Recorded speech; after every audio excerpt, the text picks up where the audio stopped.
Boa, muito boa! Já entrou no ar mais um vídeo e mais um podcast do Golazzo, o canal, o blog, o próprio podcast que são fonte de cálcio. Eu sou Adriano Bertin, o fundador do nosso blog dedicado inteiramente à cobertura do futebol italiano e voltando num momento bem especial, atípico, mas acima disso, bem especial, para trazer mais uma vez, mais uma entrevista exclusiva com alguém bem envolvido aí com o nosso querido futebol italiano, e não só isso, jogador de Série A, disputando aí o Campeonato Italiano 2023-2024 pelo Frosinone. Para mim, é um prazerzato anunciar a participação aqui de Matheus Luzuardi, está com a gente, o jogador do Frosinone. Muito, muito, muito obrigado, Matheus, por ter aceitado o convite aqui participar do nosso programa. Boa noite a todos. Eu que agradeço, Adriano, pelo convite. Vamos que vamos. É isso aí, então estamos aí falando um jogador de Série A, tem muita coisa que a gente debate semana após semana, a gente faz o nosso programa dominical analisando e reagindo a cada um dos placares da Série A, falando de Série B, às vezes até de Série C, então vamos aí transbordar o Matheus com as nossas perguntas, as nossas dúvidas sobre o futebol italiano, sobretudo essa temporada aí. Mais uma vez, Matheus, desculpa ser repetitivo, agradeço demais a sua participação aqui no nosso programa. Eu queria começar bem do começo mesmo, que você contasse a sua trajetória. Óbvio, a gente tem a oportunidade de ligar a televisão, assistir você com a camisa do Frosinone jogando na Série A, mas tem uma baita história antes disso. Eu queria que você contasse um pouco para a nossa audiência e os nossos amigos sobre como surgiu para você, de onde você é no Brasil, como que as coisas começaram. Bem do início, lá atrás mesmo, ou faço Ah, por exemplo, de um... onde você é? Não, eu sou de São José Rio Preto, São José do Rio Preto, interior de São Paulo. Comecei como todo atleta profissional, começou bem de criança mesmo, com a bola no pé. Tive algumas bases antes de chegar aqui, passei pelo Novo Horizontino, depois fui para o Grêmio. Voltei para o Novo Horizontino como empréstimo, me transferi para o Criciúma em forma de empréstimo também. E depois do Criciúma tive a oportunidade de vir para o futebol italiano e representar o Frosinone nessa Série A.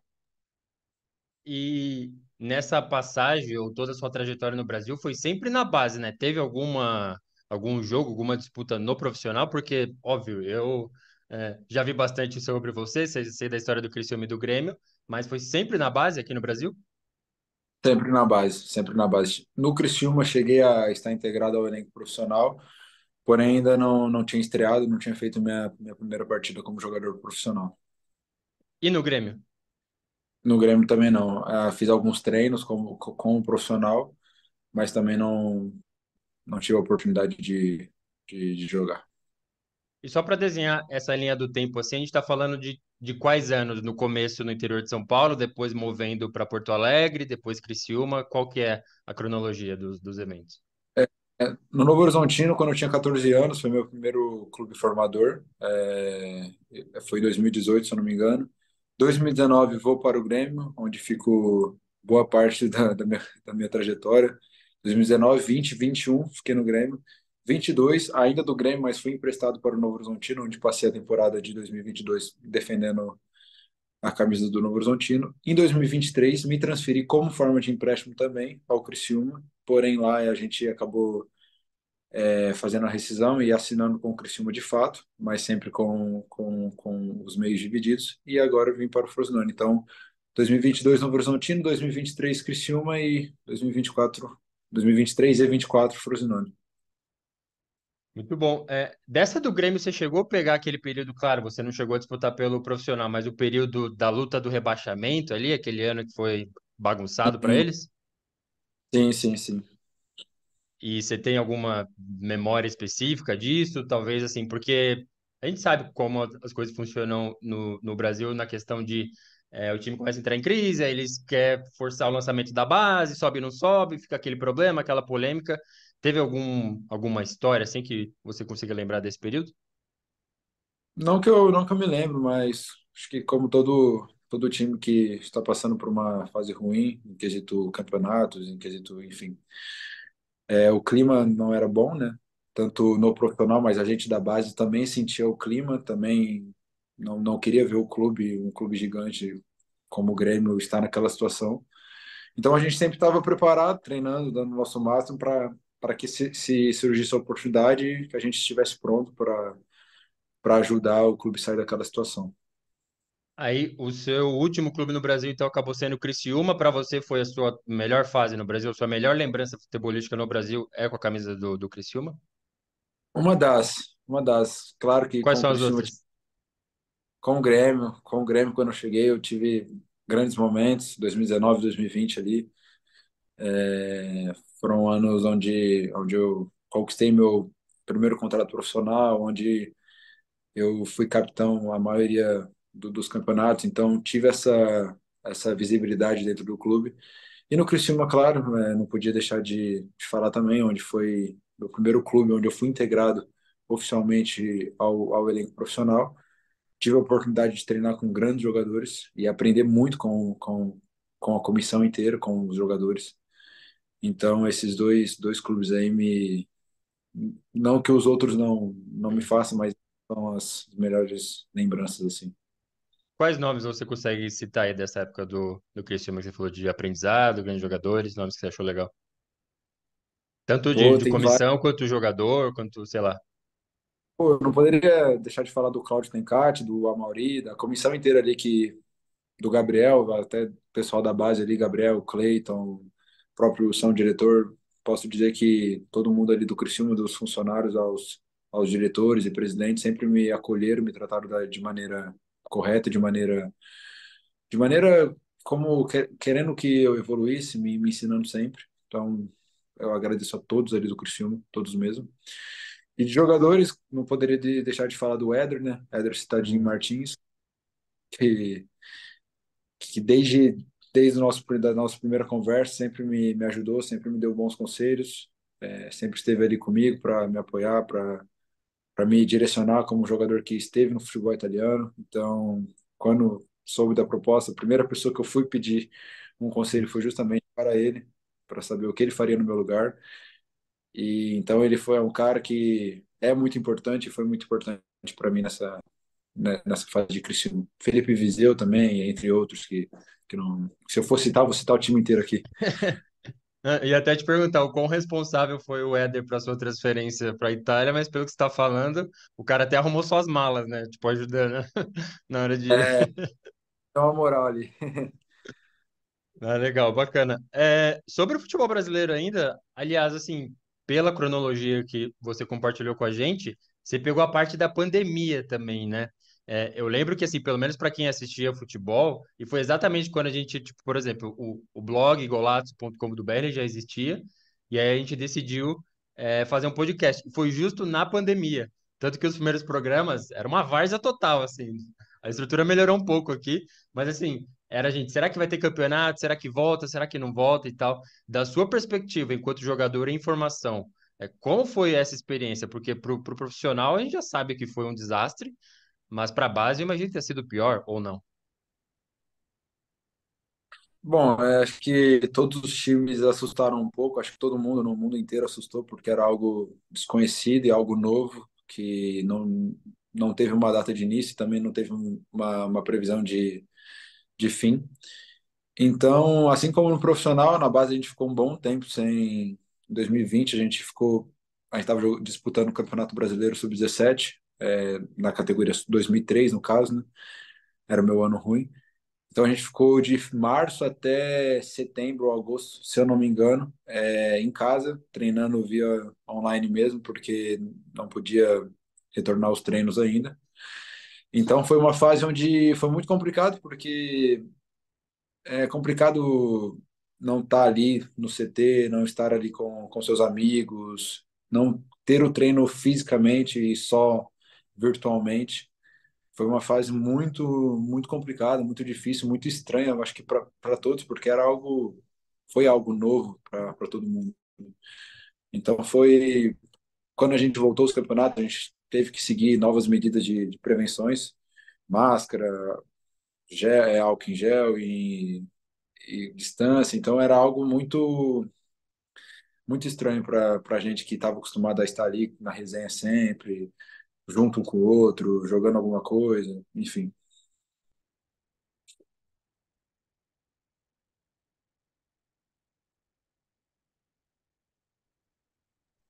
Desculpa, tava no mute aqui, era meu problema.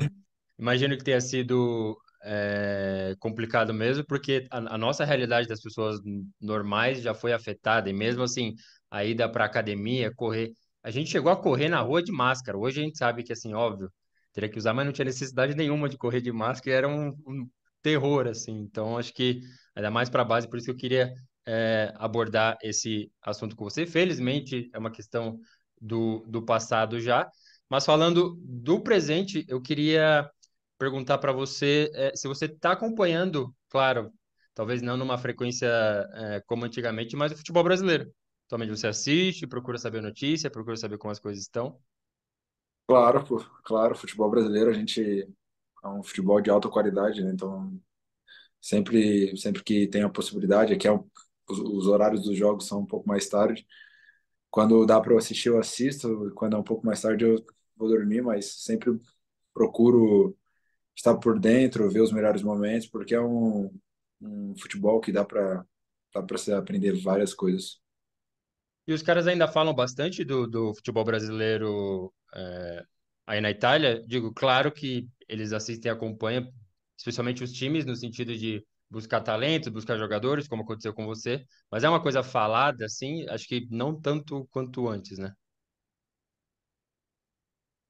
Cara, uma pergunta um pouco difícil, mas o futebol brasileiro sempre vai ser comentado, sempre vai ser falado, até porque penso que grande parte de vários craques brasileiros saíram dos clubes brasileiros, obviamente. Temos Vinícius Júnior, Neymar, que fez a história dele, Thiago Silva, enfim, vários jogadores de nome. Então, o futebol brasileiro sempre será falado, sempre será comentado de forma boa ou ruim, sempre será comentado. E aí, já movendo um pouco agora, sim, chegando na fase Frosinone, você foi contratado, chegou. A gente vai falar do momento do time já em alguns segundos, mas eu queria perguntar para você se você tem alguma perspectiva ou qual que é a sua visão do fato de ter se tornado profissional na Itália e não ter atuado como profissional no Brasil? Foi uma mera questão de idade, então, beleza, aqui não era o momento, ali era o momento, ou você enxergou uma situação diferente atuando na base aqui e no Primavera lá, que tem um olhar mais profundo, vamos subir esse cara? Qual que é a sua visão sobre ter subido lá e não no Brasil? Aliás, aí e não aqui. Então, sempre encarei qualquer desafio que eu tivesse pela frente com o maior otimismo possível, assim como no Criciúma eu tive a minha integração no elenco profissional. Quando cheguei aqui, saberia que sempre soube que estaria no elenco profissional, vim para o elenco profissional. Tive que passar pela Primavera por alguns dias, por algumas semanas, para pegar um pouco de ritmo, para aprender um pouco mais do futebol italiano, que realmente muda, principalmente para defensor. Então, mas sempre encarei a primavera como um desafio, sempre encarei a primavera como uma oportunidade de aprender com grandes jogadores, com um técnico que fez a sua história no futebol também. Então, subir aqui, jogar meu primeiro jogo profissional aqui na Itália e não no Brasil, o sentimento teria sido o mesmo, porque eu estaria realizando o sonho do mesmo jeito, mas claro que é um privilégio e um orgulho que nem nos meus melhores sonhos eu imaginava. E você citou das diferenças, sobretudo para zagueiro. Cita uma ou duas aí. Bem Acho que sensível, assim, que você falou, meu, isso aqui não existe. Uma das primeiras coisas e primordiais, acho que em todos os esportes, de todas as posições, mas principalmente para defensor na Itália, é o nível de concentração. São muitos detalhes que em outros cantos do mundo a gente não percebe ou não dá tanta importância, mas aqui na Itália não é à toa que é uma das melhores defesas do mundo. Então, principalmente o fator concentração, o fator disposição, o fator entrega e dar a sua vida para não tomar gol e para defender a goleira. E ainda nessa perspectiva, nesse assunto, até, mas se quiser expandir, fique à vontade. É, conseguiria citar um problema do futebol brasileiro? Agora que você tem essa visão de mundo mais ampliada, até de futebol jogado e outra coisa, fala, isso aqui o Brasil precisa resolver nesse pouco tempo, nessa minha experiência de futebol. Bom, sou, sou jovem ainda no futebol, tenho 20 anos, ainda não consigo perceber algo que o Brasil precisa melhorar de forma urgente ou algo do tipo, ainda não tenho essa análise, mas acho que todos nós devemos buscar aquilo que devemos melhorar e tenho certeza que todos os clubes no Brasil olham para a Europa e tenho certeza que a Europa é um tipo de inspiração para alguns treinadores do Brasil. Boa. E aí, bom, segundo informações aí colhidas pela reportagem, você teve algumas outras propostas de outros clubes, mas decidiu escolher o Frosinone. Óbvio, a gente nem precisa citar os outros nomes dos times, mas por que você escolheu o Frosinone? Acho que pela causa, né? Acho que pela causa, é um clube que subiu para a Série A, é um clube que merece estar na Série A pelo trabalho feito, pela, pela estrutura. Então, na hora que eu vi as outras propostas, vi que aqui era um time onde eu poderia crescer como jogador profissional, poderia crescer como homem, como ser humano, como atleta. Então, foi uma decisão que, mais uma vez, o Éder me ajudou, me guiou Eu ia nesse perguntar quesito. isso. Então não tive dúvidas quando teve as outras propostas, eu escolhi o Frosinone porque saberia que aqui eu poderia crescer como atleta e como profissional. Eu não sei se você soube ou até acompanhou, mas a gente teve a sorte de, na temporada passada, a Série B ser transmitida no Brasil de graça no YouTube. Então, o canal de Bro Esportes passou a Série B inteira. Por rodada, eram os 3 jogos que eles transmitiam com imagens, narração em português e tudo mais. Fazia um trabalho legal.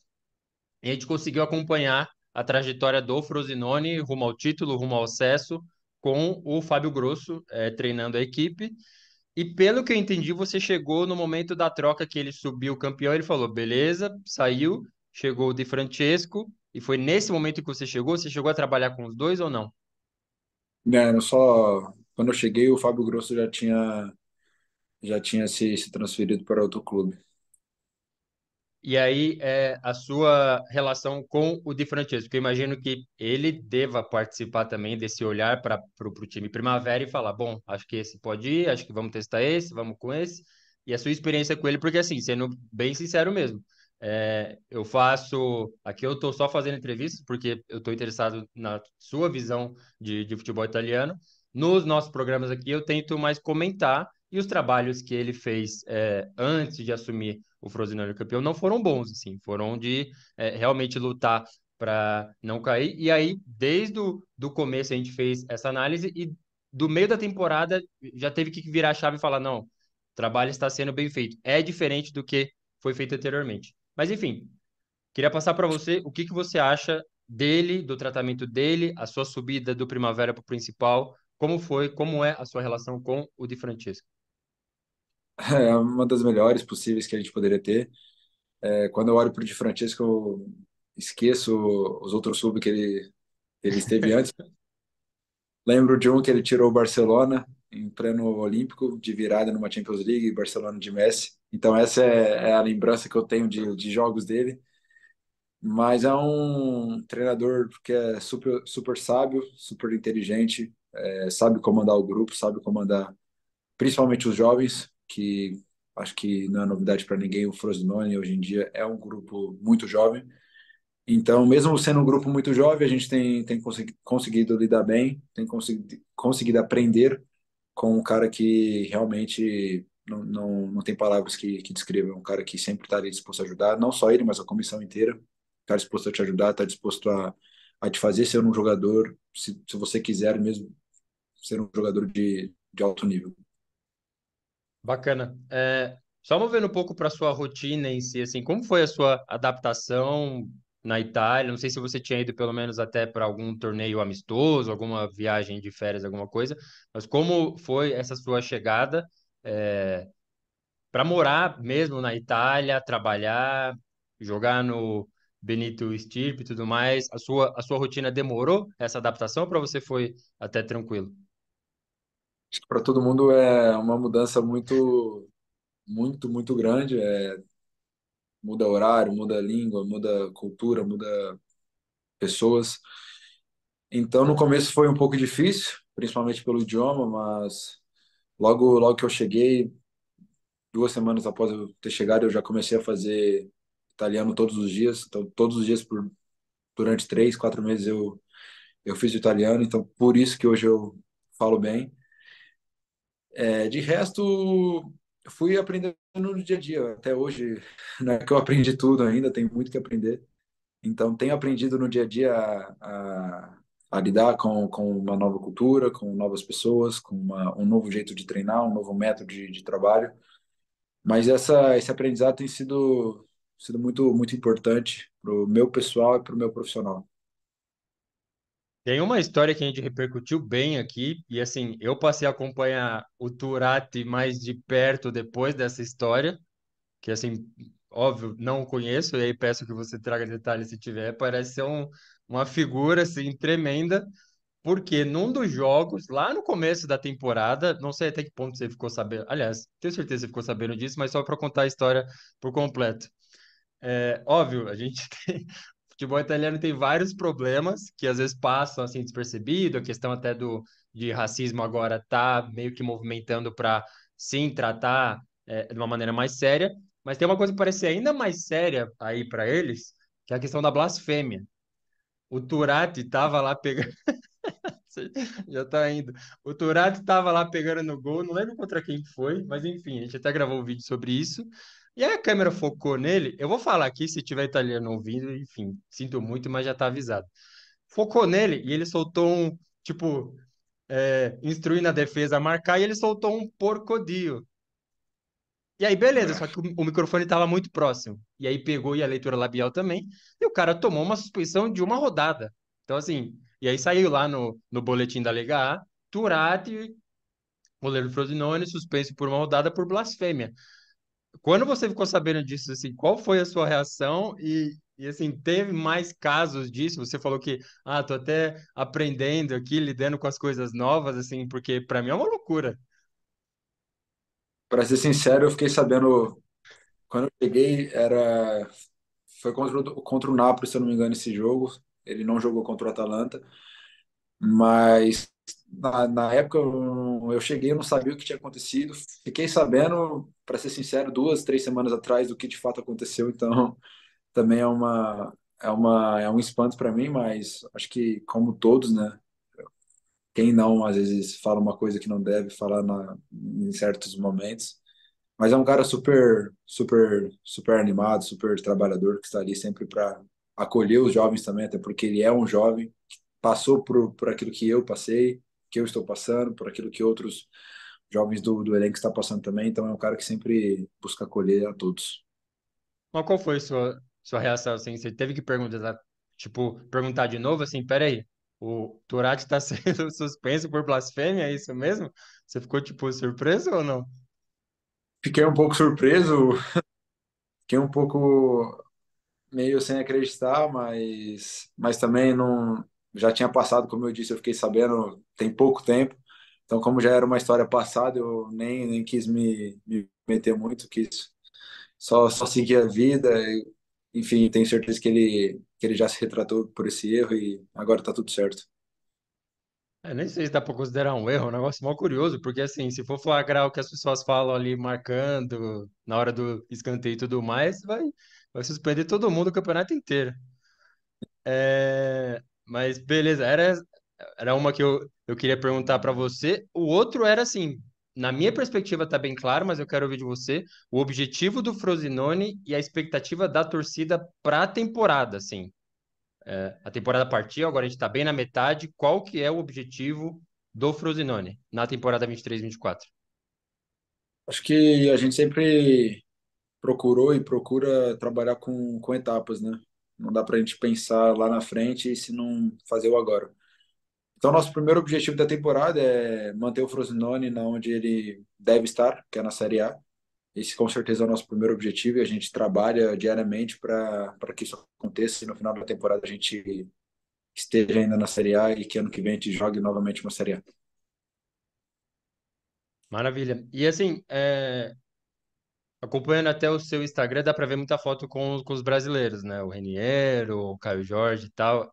Ainda mais nesse princípio de carreira na Itália e propriamente no Frosinone, é mais tranquilo assim, se aproximar dos brasileiros e tudo mais, até a coisa desenrolar. Como que é a convivência de vocês assim? Ah, a convivência é a melhor possível, né?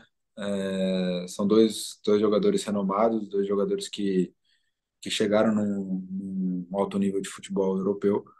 No Brasil fizeram suas histórias e que principalmente me acolheram muito como jogador jovem, como jogador que estava crescendo, que ainda não tinha jogado sua primeira partida como profissional.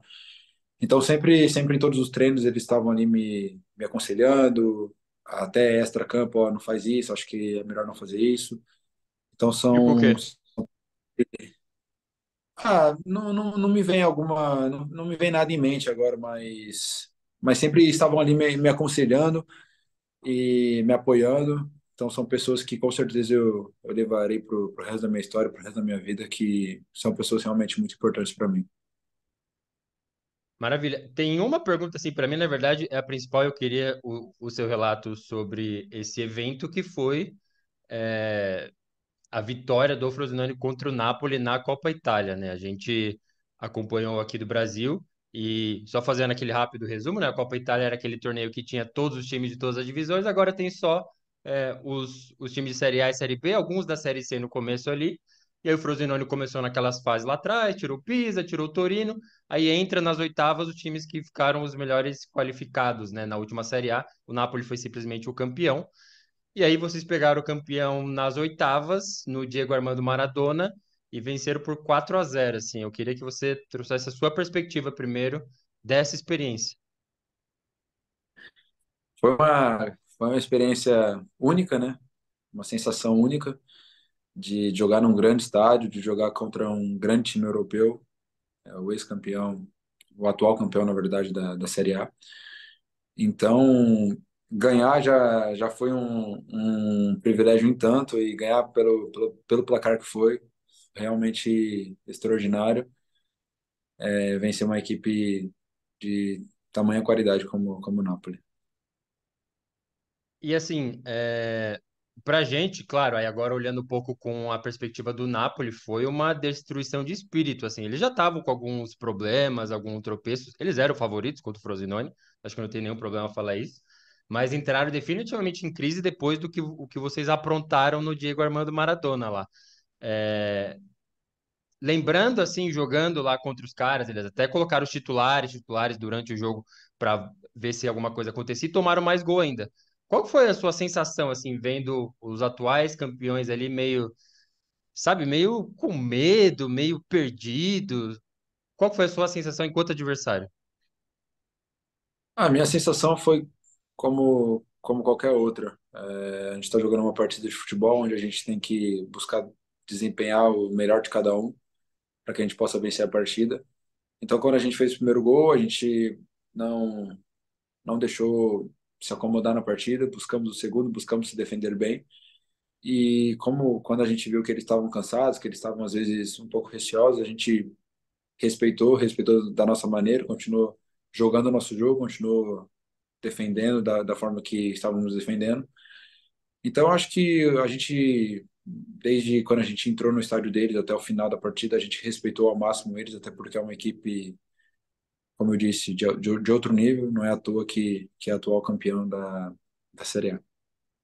Dava para sentir eles receosos em determinado momento? Claro, depois de tomar 1-0 e tal, fica mais evidente, mas dava para sentir isso que Ah, assim, na partida a gente acaba não pensando muito nessas coisas, né? A mas gente olhando para acaba, trás agora.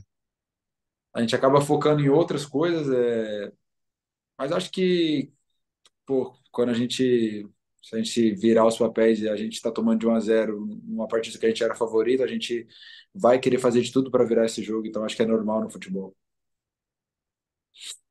Boa. Ô, Matheus, a gente estava falando da própria Copa Itália, então eu queria a sua opinião sobre essa mudança de regulamento da Copa Itália e da Supercopa na Itália, na verdade. Assim, eu tenho a minha opinião, mas, novamente, dessa vez ela fica em segundo plano aqui. porque a Copa Itália já está, acho que na terceira edição, que eles simplesmente tiraram times da Série C. Então, entre os times da terceira divisão ali nos playoffs, aqueles que ficaram próximo do acesso, depois é só os 20 de A, só os 20 de B, e na Supercopa da Itália eles adicionaram mais jogos, mas mandaram lá para a Arábia. Não sei se você viu muito barulho aí, pelo menos aqui do Brasil deu para sentir que a galera não aceitou muito bem, não, assim, torcida, imprensa. Qual que foi a sua perspectiva sobre essas duas mudanças? Cara, eu acho que independente principalmente campeonato que já começa em mata-mata, assim, que são partidas que ou você vence ou você vence. A gente não escolhe o adversário, acho que a gente tem que estar preparado para o que der e vier. Então, se vier um adversário da Série C, jogaremos é, na altura, porque sabemos que pode nos impressionar, não podemos desmerecer nenhum time.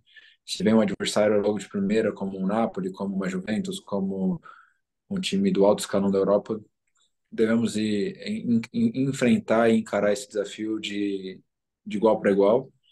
Então, acho que esse é meu pensamento. Acho que, independente das mudanças, é o que eu disse: a gente não escolhe adversário, a gente sempre tem que estar preparado para fazer o nosso melhor e desempenhar o nosso futebol.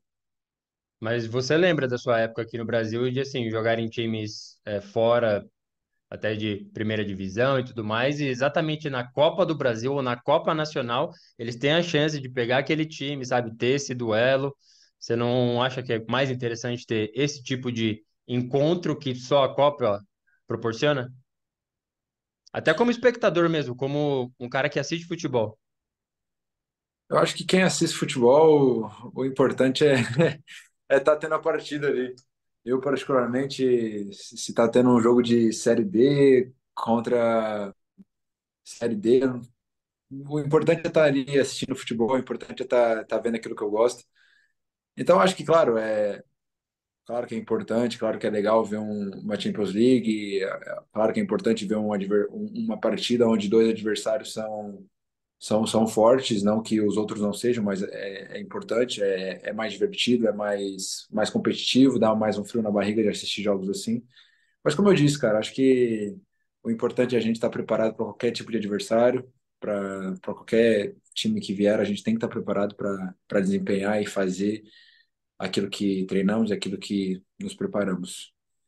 E só retomando a questão do Napoli na Copa Itália lá, vocês meteram quatro nos caras, aí passaram e pegaram a Juventus depois, mais uma vez para jogar fora de casa, e ali você começou a vislumbrar uma semifinal, uma final de Copa Itália, levar o Frosinone ali, como é que foi a sensação ali? Claro, deu para ver, literalmente assistindo, a comemoração feito um título, eliminar o Napoli, né? E esse pós-vitória, como é que foi? Pós-vitória foi um pós-vitória muito interessante, porque treinamos no dia seguinte.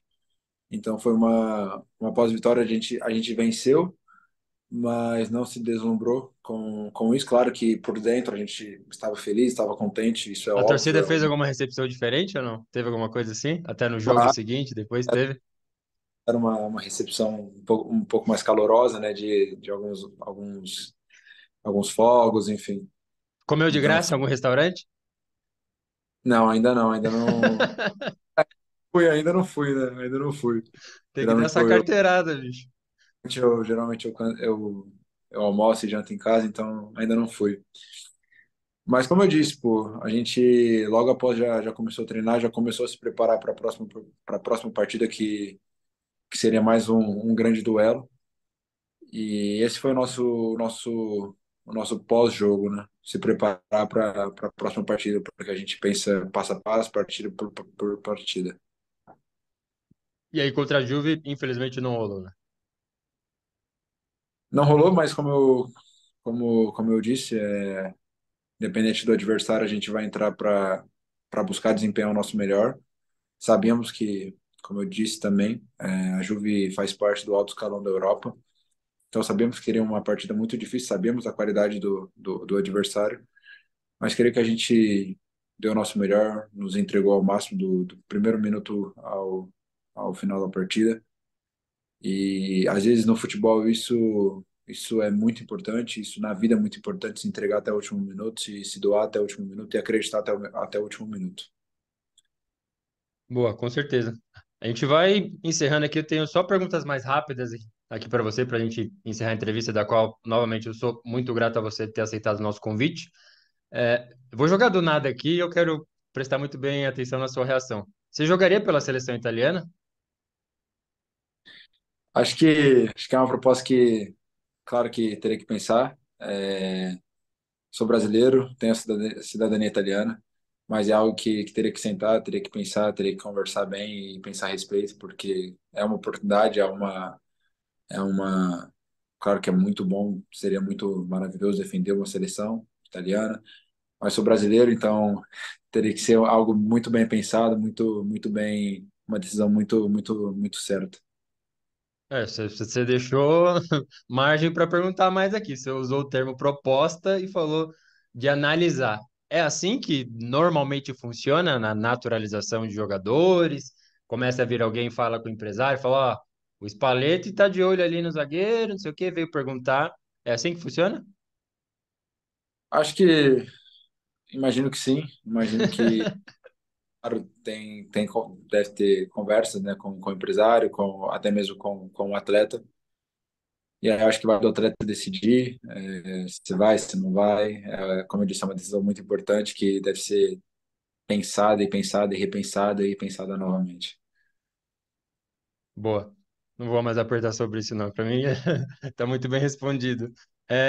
As últimas aqui. Contando assim, torcida, arena, atmosfera, qual é o estádio da Itália mais impressionante, na sua opinião? Esses que você já visitou, seja jogando, ou mesmo não entrando em campo, mas enfim, estando ali no banco, chegada, estádio, qual que é o mais impressionante na sua opinião?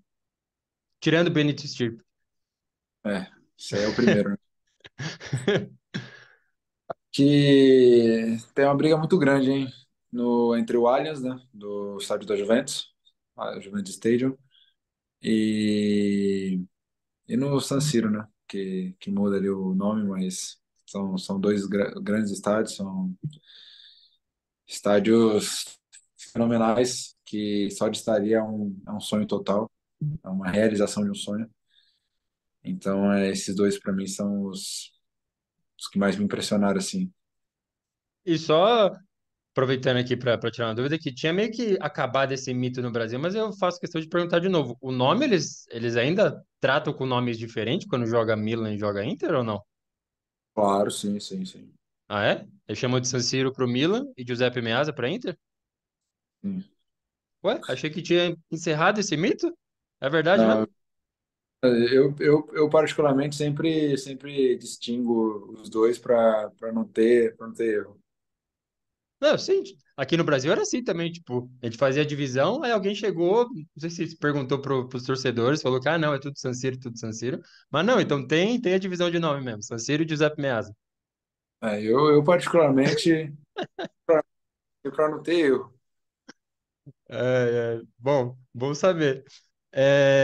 E aí, na sua visão também, qual o jogador mais difícil de marcar, seja por ter enfrentado ou por ter é, conversado com seus companheiros, assistido e tudo mais? O mais difícil aí, desde a chegada do Frosinone, disputando o Campeonato Italiano.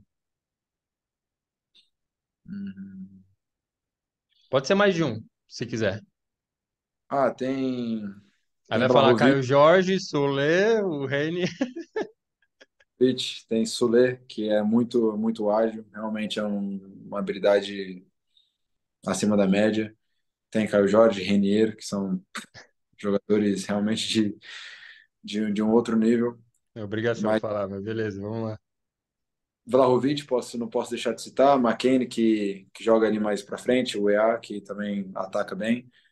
Então são mais esses jogadores, assim, que me vem em mente agora. Mas claro que eu joguei contra, né? E Tem, o de. Zimara, pô, tem grandes jogadores aí que são Você bem enfrentou difíceis de. eles no jogo contra o Napoli, né? Eles entraram depois. Sim, sim. Deu trabalho lá ou não? Claro, pô. Mal, né? Boa. Bom, aí queria fechar com uma última pergunta aqui. Primeiro perguntando o seu contrato com o Frosinone, até quando vai, e os seus planos de curto e médio prazo aí na sua carreira, enquanto jogador de futebol italiano, de futebol. O meu contrato com o Frosinone ele, ele vai até final de 2027. Então assinei com uma perspectiva para o futuro. Mas meus planos de médio e longo prazo, claro que é defender o Frosinone, colocar o Frosinone onde ele merece estar, que é na Série A, e conquistando um passo de cada vez e dando um passo de cada vez. Acho que meu foco hoje em dia é crescer como atleta, crescer como profissional e aproveitar as oportunidades para aprender o máximo, e extrair o máximo de pessoas que já passaram por onde eu estou agora, por essa fase. Então, acho que esse é meu principal foco no momento, é aprender, aprender, aprender e buscar evoluir através do trabalho e da dedicação. Maravilha, maravilha, Matheus. Agradeço mais uma vez a sua participação. Acho excelente, assim, novamente, muito legal ver você, jogador de Série A, tem todos os seus compromissos, sua rotina e tudo mais. Agora já tem contato no WhatsApp. Não sei se você vai me bloquear lá depois, mas enfim, é muito bom poder ter essa via, assim, com alguém que está vivendo o futebol italiano e trazer essas informações para a gente, assim, é simplesmente sensacional. Então, agradeço mais uma vez aí a sua participação e tenha certeza que ganhou mais e mais torcedores aqui por você. Você tá machucado agora ou não? Sim, sim, tive uma pequena lesão, mas logo, logo estou de volta. É uma pena, a gente tá gravando essa entrevista aqui algumas horas antes do jogo contra o Milan e que vai passar na TV no Brasil. A gente consegue assistir a todos os jogos do Frosinone, né? A plataforma aqui passa todos, mas dependendo assim do jogo vai para a TV a cabo também e vai passar esse contra o Milan. Enfim, nesse você não deve estar, né? É isso? Não, provavelmente não. Mas É. tem brasileiros aí para torcer também, Caio Jorge, Reniero, que Sim, sim. Não, e outra, vai ter contra a Roma também, quase certeza que vai aparecer. torcer pela instituição Frosinone, é claro. É isso aí. E tenha certeza que a gente está aqui na torcida por você, vai continuar te acompanhando e torcendo pelo Frosinone continuar na A aí, depois, um passo de cada vez, coisas vão acontecendo. Tenho certeza que vão. Novamente, muito, muito obrigado mesmo, viu, Matheus? Eu que agradeço pelo convite, Adriano. Foi um prazer estar aqui conversando com vocês e tenho certeza que terá outras oportunidades e é isso, vamos que vamos.